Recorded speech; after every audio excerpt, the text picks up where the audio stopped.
Bien-aimés frères et sœurs, nous sommes là ce matin pour partager une brève exhortation tirée du livre de 1 Timothée chapitre 4, versets 12 à 16. C'est la lettre que l'apôtre Paul a adressée à ce fils spirituel Timothée, dans laquelle il donne un conseil d'usage, conseil valable pour tous les jeunes et pour tous les pasteurs. Dans cette lettre, Paul fait des recommandations.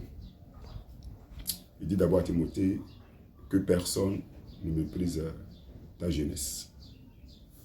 Oui, Timothée qui avait la grâce de connaître le Seigneur Jésus-Christ à bas âge, puisque sa mère était juive, son père était grec, donc sa mère l'a éduqué dans le christianisme.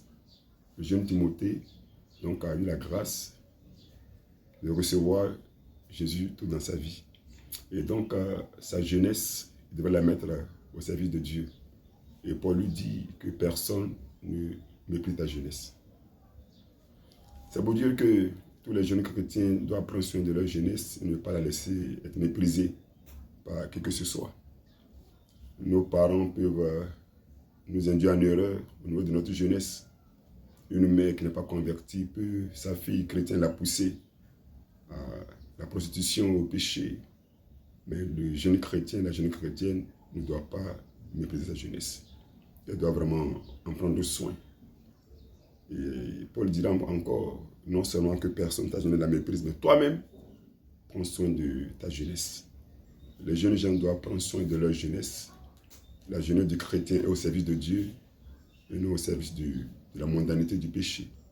Déjà dans le livre d'Ecclésiaste, chapitre 12, le sage disait, jeune homme, tu peux ton cœur le livrer à tous les plaisirs du monde, mais n'oublie pas que Dieu t'appellera en jugement.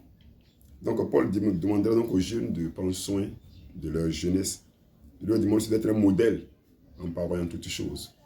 Le jeune chrétien doit être un modèle dans sa parole, un modèle dans son habillement, dans son attitude, partout. D'être un exemple. Aujourd'hui, nous voyons beaucoup de jeunes gens, de chrétiens qui ne sont pas vraiment des modèles, des exemples. Par leur habillement, leur accoutrement, par leur tenue vestimentaire, par leurs paroles. On ne sent pas d'exemple chrétien.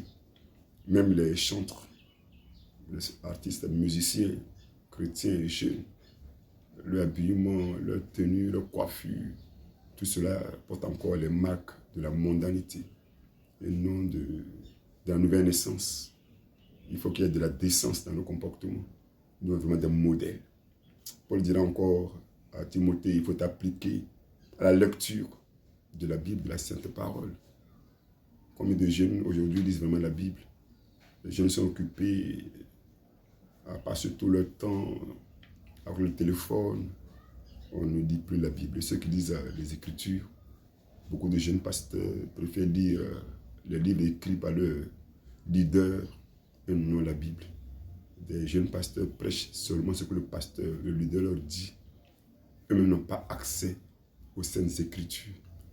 Oui, c'est bien de lire le leader, ce qu'il a écrit, mais le chrétien doit s'appliquer à la lecture de la Bible. Il dirait encore, ne néglige pas le don spirituel qui est en toi, Timothée. Effectivement, beaucoup de jeunes ont la grâce de recevoir des dons spirituels, mais à des fins souvent déviationnistes. Je connais des jeunes chrétiens qui, après avoir jeûné, prié, ont reçu des dons spirituels, les ont mis au service de l'argent, des révélations juste pour avoir de l'argent, des dons qui servent à autre chose. Quand on est encore jeune, il y avait une sœur qui allait jeûner à des jeunes prophètes. Quand elle est revenue un dimanche, elle disait à l'église que la Sainte Seine était envoûtée. Ce qu'elle n'a jamais fait qu'elle était là. Le sang de Jésus était envoûté, des révélations pleines de doutes. Un autre est allé jeûner, il est revenu à des dons spirituels, dons de révélations, dit-il. Il mangeait à la maison depuis son bas âge jusqu'à ce qu'il devienne adulte. Le jour où il a jeûné, il a eu son don de révélation. On lui donne le repas, il dit que le repas est envoûté, il ne mange plus. Donc souvent les dons spirituels que les jeunes ont, ce n'est pas des dons qui sont au service de Dieu et de l'Église, mais au service de l'argent, de la division et de beaucoup d'autres choses. Paul dit encore à Timothée, veille sur toi-même et éloigne-toi des fausses doctrines. Oui, aujourd'hui, la curiosité amène les jeunes gens à courir derrière les prophètes. pour introduire des doctrines pernicieuses dans l'église, dans la sainte doctrine. Ce matin, je ne veux pas être long, j'ai déjà été long. Je voudrais vraiment interpeller les jeunes, comme Timothée, avec des exemples. Ceux qui ont la grâce de servir Dieu aujourd'hui, comme des pasteurs, lisez toujours 1 Timothée 4, 12 à 16. C'est un modèle parfait. Que Dieu nous bénisse. Amen.